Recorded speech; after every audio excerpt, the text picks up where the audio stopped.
Општината Кратово е домаќин на меѓународниот фестивал на етнолошки документарни филмови.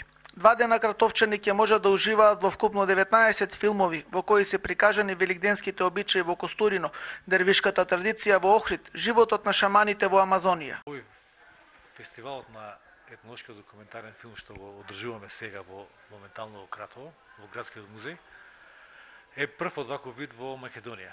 Дојде време и ние да се организираме да го представиме тоа сето што го имаме до сега создадено пред нашата македонска публика и решиме тоа прво да го направиме во Кратово. Поканивме повеќе гости, добивме 30 на филмови, тука покажуваме 17 од повеќе европски земји.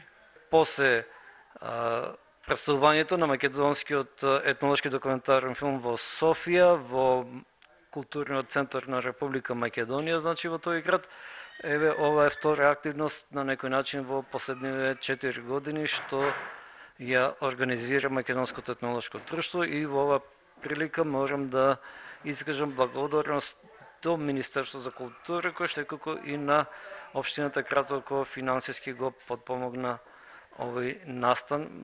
По рамките на фестивалот предавање ќе одржат и двајца еминентни етнолози од Словенија и Бугарија.